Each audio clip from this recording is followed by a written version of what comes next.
What's going on, Meta fam? We got a lot to go over in today's video. We got a lot to talk about MMTLP, and I got to show you a little bit of update here, what's going on with the house, and about Temu. So we're going to get into this here first. Rare DD says, I wonder if Finra ever looks at Ari Rubenstein here and GTS Securities. Their proximity to Concordia Genuity, being early traders to MMTLP, using manipulative algos while a member of Finra board, close ties to James Angel and Alexander, securities sold but not yet purchased. And today marks 184 days since the MMTLP U3 halt. We got the Finra just released the blue sheet. So there you go, guys. 184 days. I would have never thought we'd be here 184 days later. I'm glad I didn't do like a no shave November from like since the U3 halt. I wasn't going to shave. This is just me not shaving for a couple of days because of everything going on. But yeah, I'd have like a full ZZ Top beard going on if I didn't shave for the 184 days here since the U3 halt.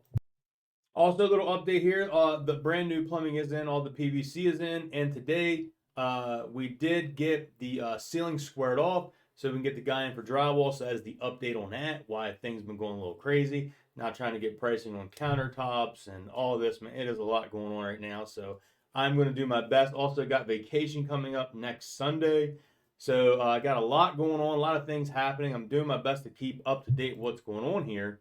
But before we get moving forward here, I talked about Temu before, and I actually bought some stuff and I received stuff. So now that I have personally been a customer and purchased stuff, I feel pretty good talking about it. Now I'm going to give my personal experience. I bought these shoes here in the picture, and I must say, for the price, they are amazing shoes. They have a good look. I mean, that's just my personal opinion. This is a picture of me actually wearing the shoes. I like the look. I know that look's not for everybody, but I like the look. And if you want to see what they actually look like here in person, these are it, guys. So what you see on the website on Temu, they look just like that in person. Nice red there, got all the stuff on it. Man, they're a cool looking pair of shoes in my personal opinion. So if you think these are cool looking, and they have a lot of cool stuff there on the website, you can go check them out. My link, use my link down below in the pinned comment. It's also in my description of the video. You get some great discounts. You get onto my team, and you get all kind of great promos. Here is the actual website, guys. They have everything on here. Like a free shipping, 90 days on returns. There's price adjustments. I mean, they have clothing, outdoor stuff. Like I said, everything here. Like I said, so far everything I've bought, I've liked. I bought a couple pairs of clothes, which is good for just, going out and taking some walks and all that, man. Highly recommend Temu here as of right now. Okay, so here we got MMAT news. Now, this was back on the 9th, and he said, just in attorney Mark Basile, rebuttal to Finra Blue Sheet data and New York Supreme Court. Finra is an organization charged with protecting investors, including petitioner, from fraud and other wrongdoing by brokers. However, it seems Finra is protecting the brokers, which is very true. Also, MMAT News says blue sheeting is one of Finra's main inventory tools used to unearth fraud. Anyway, Finra is claiming that the potential inaccurate blue sheet data cannot be relieved to the petitioner. That is a disingenuous position to take in this proceeding.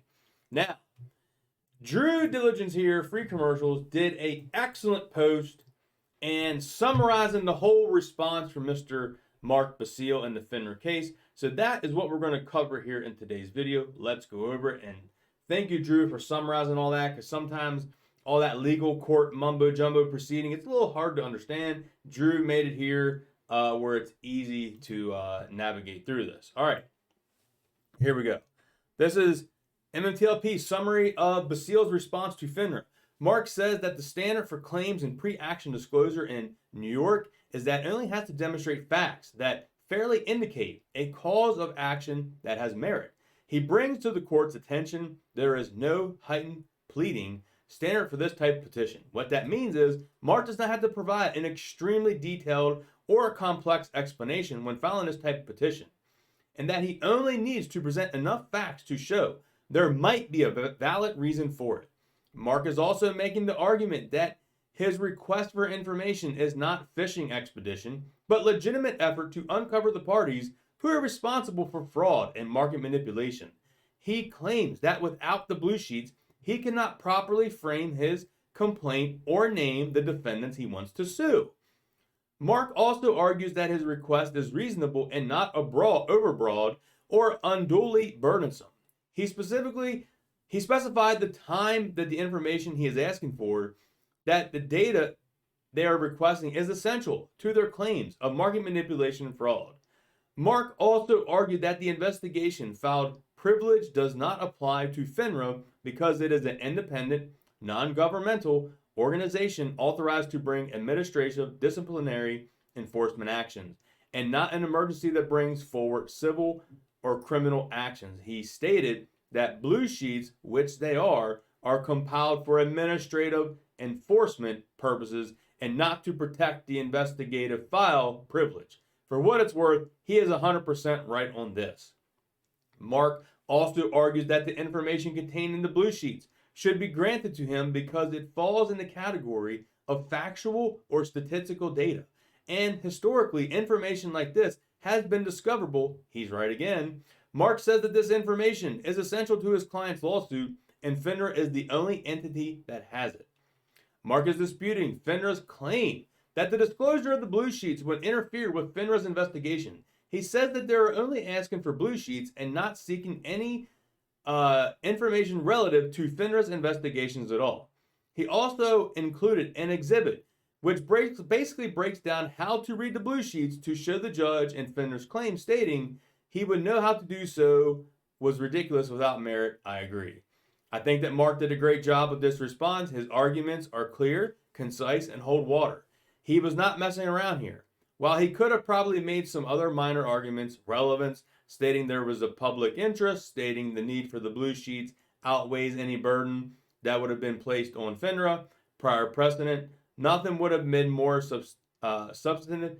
Then he brought forward here, the petition will now go before the judge. Oral arguments on Tuesday, 6/13. Mark, on behalf of everyone, thank you and good luck. So thank you, Drew, for summarizing this up here. We appreciate it, and this is huge. So the next date we are looking for here now is the petition will now go before the judge for oral arguments on Tuesday, 6/13. So Tuesday is the next step in this. It's going to be, a back and forth battle between Finra and Mark and the court dates and extensions and all that. But we got something going here, and we get this here, and things could be looking up, guys. That is really exciting. So that is all I got for you in today's video. Hope you all enjoyed. If you did, smash the thumbs up. Drop me a comment down below. Check out that Teemu down the pinned comment down below. Love and appreciate every single one of you all.